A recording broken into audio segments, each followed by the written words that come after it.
Nous sommes en 1884. Paris s'éveille lentement dans la pénombre d'une matinée ordinaire. Loin des grands boulevards percés par le baron Haussmann où circulent les calèches de la bourgeoisie, il existe un autre Paris, plus dense, plus sombre et infiniment plus laborieux. C'est le Paris des artisans, des petites mains, du savoir-faire séculaire, qui a fait la réputation de la capitale française à travers le monde. Dans les quartiers de l'Est, du faubourg Saint-Antoine à Belleville en passant par le Marais, une armée invisible se prépare à reprendre le combat quotidien contre la matière. L'air est frais, chargé de l'odeur âcre du charbon qui s'échappe des milliers de cheminées d'usines et de poêles domestiques. Les rues sont encore calmes, mais dans les arrière-cours, derrière les lourdes portes cochères de bois écaillées, la vie a déjà commencé. Il est 6 heures du matin. La lumière du jour peine à pénétrer dans ces cours étroites, souvent encombrées de charrettes, de tonneaux et de piles de bois. C'est ici, dans ces enchevêtrements d'immeubles aux façades grisâtres, que se nichent les ateliers. Ils occupent les rez-de-chaussée humides pour les travaux lourds, ou se perchent sous les toits, au 6e ou 7e étage, là où la lumière est la plus pure pour les travaux de précision. Pénétrons dans l'un de ces immeubles du faubourg Saint-Antoine, le cœur battant de l'ameublement français. L'escalier est raide, les marches de bois sont usées, creusées par le passage incessant des ouvriers, portant des charges lourdes sur le dos. Une odeur caractéristique saisit le visiteur, un mélange complexe de colle forte, de sure de chêne, de vernis et de tabac froid. C'est l'odeur du travail du bois, une signature olfactive qui imprègne les vêtements et la peau des hommes qui vivent ici. L'atelier d'ébénisterie s'ouvre. Le patron est le premier arrivé. Souvent un ancien ouvrier lui-même, il porte la blouse bleue traditionnelle et la casquette. Son premier geste est immuable. Il faut allumer le poêle. Ce gros cylindre de fonte noire trône au milieu de la pièce encombrée. Il a une double fonction vitale. Il doit chauffer l'espace, car le froid engourdit les doigts et rend le maniement des outils dangereux, mais il sert surtout à chauffer la colle. La colle d'os ou de nerf, utilisée pour les assemblages et les plaquages, doit être maintenue à une température précise dans le bain-marie en cuivre qui fume doucement sur le dessus du poêle. Les ouvriers arrivent un par un. Ils saluent brièvement, accrochent leurs vestes aux clous plantés dans les poutres et enfilent leur tablier de cuir ou de toile épaisse. Il n'y a pas de pointerie mécanique ici, mais une discipline tacite. Le travail est payé à la pièce ou à l'heure, et chaque minute perdue est une minute non rémunérée. L'atelier est un espace saturé. Le sol est couvert d'une épaisse couche de copeaux frisés que les pieds écrasent en silence. Les établis, lourdes tables de hêtre massifs, sont marquées par des décennies de coups de ciseaux, de traits de scie et de taches d'huile. Chaque établi est le territoire personnel d'un compagnon. L'organisation de l'espace reflète la hiérarchie du métier. Près des fenêtres, là où la lumière du jour est la plus crue, travaillent les finisseurs et les marque-cutters. Ils ont besoin de voir la nuance exacte du bois, le grain du plaquage de palissandre ou d'acajou. Plus loin dans la pénombre, les débiteurs scient les planches brutes. Au fond, l'apprenti, souvent un garçon de 12 ou 13 ans qu'on appelle l'arpette, s'active à balayer, à ranger, à courir chercher de l'eau ou du vin chez le marchand de vin du coin. Le travail commence véritablement avec le bruit. C'est d'abord le chuintement régulier de la varlope, ce grand rabot que l'ouvrier pousse de tout son corps le long d'une planche pour la dresser. Le bruit est rythmique, une poussée longue, un retour rapide, une nouvelle poussée. Le copeau qui s'enroule est fin comme du papier à cigarette, signe d'un fer parfaitement affûté. L'affûtage est une religion. Chaque ouvrier possède ses propres pierres à huile et à eau. Personne ne touche aux outils d'un autre sans permission expresse.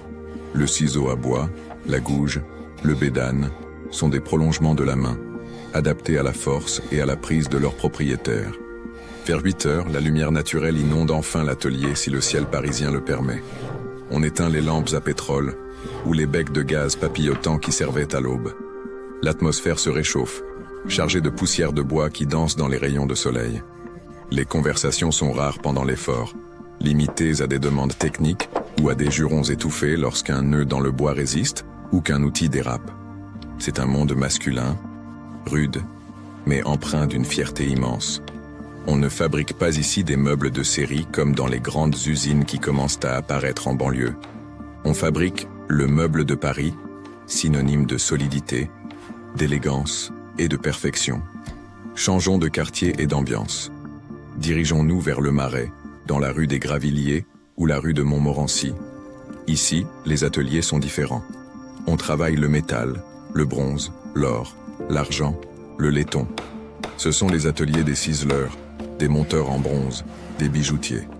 L'espace est souvent plus petit, plus confiné. Les établis sont plus hauts, équipés de chevilles en bois sur laquelle l'artisan appuie la pièce qu'il travaille. Le bruit dominant ici est métallique et aigu. C'est le tintement incessant du petit marteau sur le ciselet, une tige d'acier dont l'extrémité est sculptée pour imprimer une forme dans le métal. L'artisan, le dos courbé, l'œil rivé sur son ouvrage, frappe des milliers de fois par jour avec une précision métronomique. Il transforme une pièce de fonte brute en une feuille d'acanthe délicate pour une pendule ou une poignée de commode.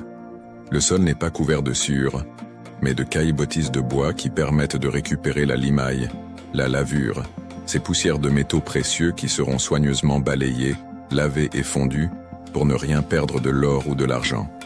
Dans ces ateliers de précision, l'éclairage est crucial. En 1884, l'électricité est encore une rareté réservée aux grands magasins ou aux boulevards. L'artisan travaille donc devant sa fenêtre. Il utilise souvent une boule d'eau, une sphère de verre remplie d'eau claire placée devant une lampe ou face à la fenêtre. Cette boule agit comme une loupe, concentrant la lumière sur un point précis de l'objet, permettant un travail d'une finesse microscopique. Il y a aussi une toxicité latente dans ces métiers. Chez les doreurs, on manipule le mercure pour la dorure au feu, bien que la galvanoplastie commence à se répandre. Les vapeurs sont invisibles, mais mortelles à long terme. Les dents se déchaussent, les mains tremblent. Les ouvriers le savent, mais c'est le prix à payer pour exercer un métier noble. L'atelier sent l'acide nitrique, utilisé pour le décapage, une odeur piquante qui prend à la gorge.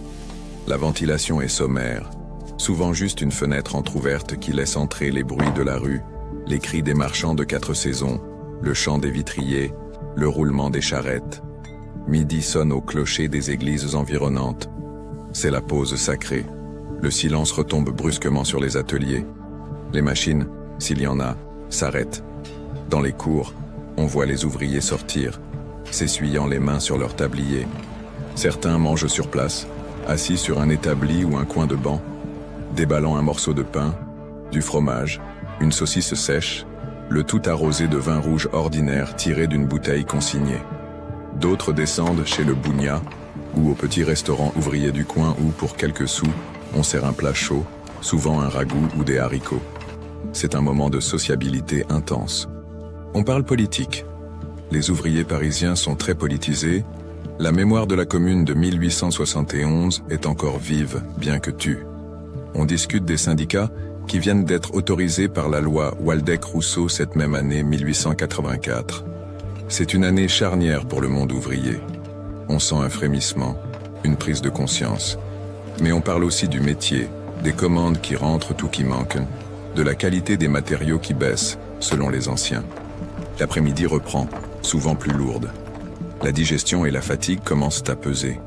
Dans les ateliers de couture ou de plumasserie, souvent situés dans les étages supérieurs, l'ambiance est différente. Ici, la main-d'œuvre est majoritairement féminine. Les petites mains de la mode parisienne s'activent dans un silence relatif, troublé seulement par le froissement des tissus, le bruit sec des ciseaux et le murmure des conversations. Chez les plumassières, on trie, on lave, on frise, on teint des plumes d'autruche, de héron ou de coq pour orner les chapeaux des dames du monde. L'air est saturé de fines particules de duvet qui font éternuer et qui s'accrochent aux cheveux et aux vêtements. Les ouvrières sont assises sur des chaises paillées, autour de grandes tables communes. Leurs doigts sont tachés par les teintures. Elles travaillent vite, car la mode est capricieuse et les délais sont courts. La surveillance est stricte. La patronne ou la première veille à ce que le rythme ne faiblisse pas. On chante parfois pour se donner du courage, des airs populaires ou des romances à la mode. Un autre type d'atelier marque le paysage parisien de 1884. L'imprimerie et la reliure, concentrées autour du quartier latin et de Saint-Germain-des-Prés. Là, l'odeur est celle de l'encre grasse, du papier et du plomb. Les typographes, aristocratie ouvrière, sont debout devant leur casse, ces grands tiroirs à compartiments où sont rangées les lettres de plomb. Avec une dextérité stupéfiante, ils saisissent les caractères un par un pour composer les lignes de texte, lisant à l'envers et de droite à gauche. Le geste est fluide, la main plonge dans la casse, saisit la lettre, la place dans le composteur et repart. L'atelier d'imprimerie est bruyant, rythmé par le fracas des presses mécaniques. En 1884, beaucoup sont encore actionnés à la main ou au pied, bien que la vapeur commence à entraîner les plus grosses machines. Le sol vibre à chaque impression. Les apprentis s'activent à ancrer les rouleaux, à marger les feuilles de papier.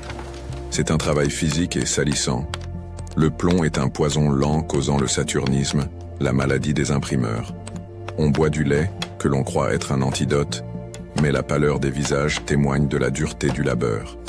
Dans l'atelier de reliure voisin, le calme revient. On coud les cahiers de feuilles, avec du fil de lin sur des cousoirs en bois. On bat les livres au marteau pour les tasser. On prépare les couvertures en cuir, en chagrin ou en maroquin. C'est un travail de patience et de goût.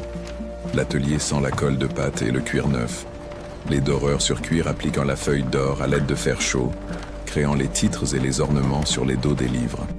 Une erreur, une brûlure du cuir, et tout est à refaire. La tension est palpable au moment de la pose de l'or. Au fur et à mesure que l'après-midi avance vers le soir, la lumière baisse. En hiver, dès 4 heures, il faut rallumer le gaz. Les becs de gaz sifflent doucement, projetant une lumière jaune et vacillante qui crée des ombres mouvantes. La fatigue s'installe dans les corps. Les dos se voûtent davantage, les yeux piquent. C'est l'heure critique où les accidents arrivent le plus souvent. Un doigt qui passe sous une lame, un coup de marteau sur le pouce, une brûlure. Pourtant, l'activité ne ralentit pas. Les commandes doivent être livrées. On voit souvent les charrettes des commissionnaires attendre dans la cour pour emporter les meubles ou les caisses de marchandises à peine terminées. Le fini parisien exige qu'aucun détail ne soit négligé, même dans la hâte. Un meuble mal poli, une couture de travers, et c'est la réputation de l'atelier qui s'effondre. Le patron vérifie chaque pièce, impitoyable sur la qualité. C'est son nom qui est en jeu. Vers 7 ou 8 heures du soir, selon la saison et la charge de travail, la journée s'achève enfin. Le signal est donné. C'est le moment du nettoyage. Dans l'atelier d'ébénisterie, on balaie les copeaux, on range soigneusement les outils dans les armoires ou les coffres. Les pinceaux à colle sont mis à tremper. Le poêle est rechargé une dernière fois pour qu'il ne s'éteigne pas complètement durant la nuit ou laissé à mourir jusqu'au lendemain. Les ouvriers se lavent les mains. C'est un rituel important. On utilise de la pierre ponce, du savon noir, parfois de la sueur fine pour détacher la graisse, l'encre ou la teinture. On quitte la blouse, on remet la veste de ville. On redevient un citoyen. La sortie de l'atelier est une libération. On descend les escaliers en groupe, on traverse la cour désormais obscure. Dehors, la rue a changé d'aspect. Les réverbères à gaz sont allumés, créant des îlots de lumière dans la nuit. L'air est plus froid. Les bruits de la ville sont différents. Moins de charrettes, plus de fiacres, le cri des vendeurs de journaux du soir. Certains ouvriers rentrent directement chez eux, souvent à pied, parfois loin, car les loyers du centre de Paris commencent à chasser les classes populaires vers la périphérie. D'autres s'attardent aux zincs pour boire un dernier verre, discuter, prolonger ce lien fraternel qui unit ceux qui partagent la même peine. Cependant, certains ateliers ne dorment pas tout de suite. Les artisans qui travaillent chez eux, en chambre, continuent souvent tard dans la nuit, à la lueur d'une lampe à pétrole, aidés par leurs femmes et leurs enfants. C'est le cas des couturières à la pièce, des fabricants de jouets, des monteurs de fleurs artificielles. Pour eux, la frontière entre vie domestique et vie professionnelle n'existe pas. La table du dîner sert d'établi, le lit est couvert de matériaux. C'est la face cachée de l'artisanat parisien, celle de la précarité extrême, où l'on est payé à la tâche, sans garantie du lendemain. Mais regardons l'ensemble de ce système. En 1884, l'atelier parisien est un miracle d'organisation humaine. Il repose sur la transmission orale du savoir. Il n'y a pas d'école pour apprendre à tenir une varlope ou à fondre le bronze comme on le fait ici. Tout s'apprend sur le tas, par l'observation, l'imitation et souvent la réprimande. L'apprenti reçoit des tapes derrière la tête, mais il reçoit aussi peu à peu les secrets du métier. Il apprend à connaître la matière, à l'écouter, à la respecter. Il apprend que le bois travaille, que le métal a un sens, que le cuir a une fleur. L'outillage, bien que simple en apparence, est d'une sophistication extrême, fruit d'une évolution lente sur plusieurs siècles. Chaque outil a été affiné, modifié, adapté pour une tâche spécifique. Il n'y a pas d'obsolescence ici. Un bon marteau, une bonne scie, se gardent toute une vie et se transmettent parfois de père en fils. L'outil est le capital de l'ouvrier, sa seule richesse véritable avec ses mains et son savoir-faire. L'atelier est aussi un lieu de vie sociale intense. On y fête la Saint-Éloi pour les métallurgistes, la Sainte-Anne pour les menuisiers. On y partage les joies et les deuils. Si un ouvrier est malade, on fait parfois une collecte. Si l'un se marie, l'atelier offre un cadeau. C'est une communauté soudée par la poussière et l'effort. Pourtant, ce monde est fragile. En 1884, on sent déjà le vent du changement. La mécanisation progresse. Les machines à vapeur deviennent plus compactes, plus accessibles. On commence à voir apparaître des scies à ruban mécaniques qui font le travail de 3 hommes en 1 heure. La standardisation gagne du terrain. L'objet unique, fait main, commence à devenir un produit de luxe alors qu'il était la norme. Les grands magasins comme le Bon Marché ou le Printemps imposent de nouveaux rythmes, de nouveaux prix qui pressurisent les petits ateliers. L'artisan parisien de 1884 se trouve à la croisée des chemins. Il est l'héritier des corporations du Moyen-Âge et le précurseur du design moderne. Il vit dans un équilibre précaire entre l'art et l'industrie, entre la création et la répétition. Alors que la nuit enveloppe totalement Paris, les ateliers sont redevenus silencieux. Seule l'odeur persiste. Cette odeur tenace de bois, de colle, de métal et d'huile qui ne quitte jamais vraiment les lieux. Les outils reposent sur les établis, immobiles, attendant la main qui les saisira demain matin à la première heure. Dans l'obscurité des cours du faubourg Saint-Antoine ou des ruelles du Marais, on peut presque entendre la respiration de ces lieux, une respiration lente et profonde. C'est le repos du guerrier, avant que ne reprenne inlassablement la symphonie du travail manuel qui construit jour après jour la réalité matérielle de la ville. C'est ainsi dans ce mélange de rudesse, de poésie technique et de sueur que vivaient et respiraient les ateliers artisanaux de Paris en 1884.